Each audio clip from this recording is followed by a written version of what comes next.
ዛሬ ከዋንጫ በላይ የሆነ ከባድ ፍልሚያ አለ።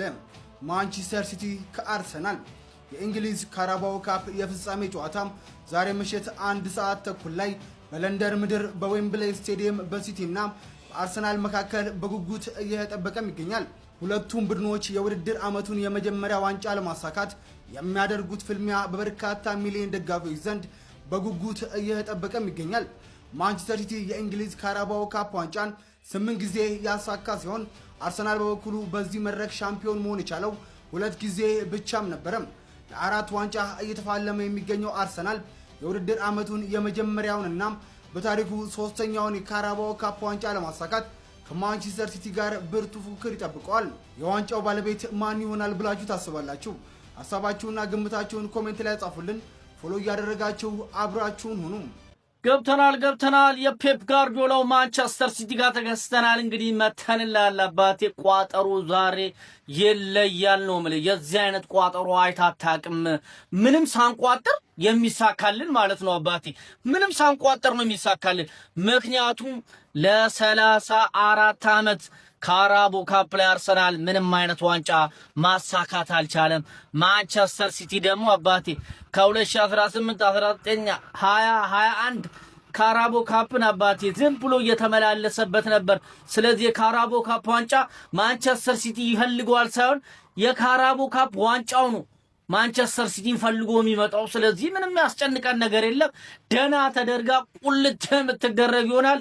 ያው ለቋጠሮ ተዘጋጁ ቢባል ነገር ግን አላ ቋጠሮ ራሱ በቃ የሚሳካ አይነት ቋጠሮ እንደሆነ የምታውቁት ነገር ነው። ለማንኛውም ግን አባቴ ለጀማው እንዲደርስ ሼር፣ ኮፒ ሊንክ፣ ሪፖስት ማድረጋችሁ እንዳይዘነጋ፣ ፎሎም እንዳይረሳ። ይቻማችሁ አራዳ ልጆች። ጨዋታው ምሽት 1 ሰዓት ተኩል ነው። ሜዳው ደግሞ ግዙፉ ዌምብሌይ ስታዲየም ነው። በዚህ ሜዳ እጅግ አስገራሚውን ጨዋታ ሊከናወን ጥቂት የሚባሉ ደቂቃዎች ብቻ ይቀራሉ። በሚያስገርም ሁኔታ እነዚህ ሁለት ክለቦች ለአራትዮሽ ዋንጫ ሲገሰግሱ ቆይተው ማንቸስተር ሲቲ በሪያል ማድሪድ ተሸንፎ ከአውሮፓ ቻምፒዮንስ ሊግ መሰናበቱ የሚታወስ ነው። ታዲያ ደግሞ አሁን ሶስተኛዋን ዋንጫ ማን ያገኛታል? ዛሬ ቦታውም መድረኩ ምሽት 1 ሰዓት ተኩል ዌምብሌይ ስታዲየም ነው። የሚኬል አርቴታው ሰራዊት ከየትኛውም ጊዜ በላይ ጠንክሮ ነው የመጣው። በእርግጥ ከ1993 ዓመተ ምህረት ጀምሮ እስካሁን ድረስ ለ33 ዓመታት ይህንን ዋንጫ ቢፈልግም ማግኘት አልቻለም ነበረም።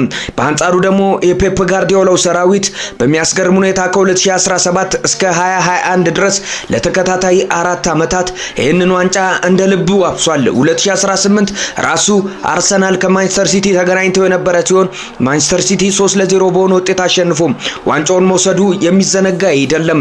በሚያስገርም ሁኔታ የሚኬል አርቴታው ሰራዊት 10 ጊዜ ለዚህ ዋንጫ ፍጻሜ በቃ ሲሆን ነገር ግን ከ10ሩ ጨዋታ 2 ጊዜ ብቻ ነው ቻምፒዮን መሆን የቻለው። የፔፕ ጋርዲዮላው ሰራዊት ማንቸስተር ሲቲ 9 ጊዜ ለፍጻሜ የደረሰ ሲሆን 6ቱን ማንንም አልሰማም በማለት መቀማቱ እጅግ በጣም ጨዋታውን ቀላል እንደማይሆን አሳይቷል።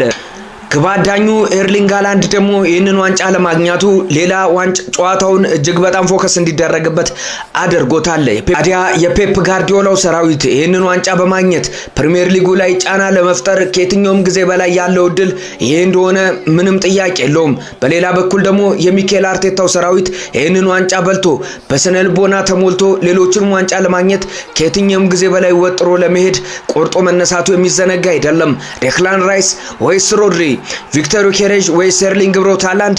ይሄ ዓለምን የሚያነጋግረው ዜና ነው። የእናንተን ሐሳብ አስተያየት ኮሜንት ላይ ነው። ሼር፣ ኮፒ ሊንክ እንዳይረሳ። ፕላስ ወይ እናንተ ነች። ይመቻችሁም።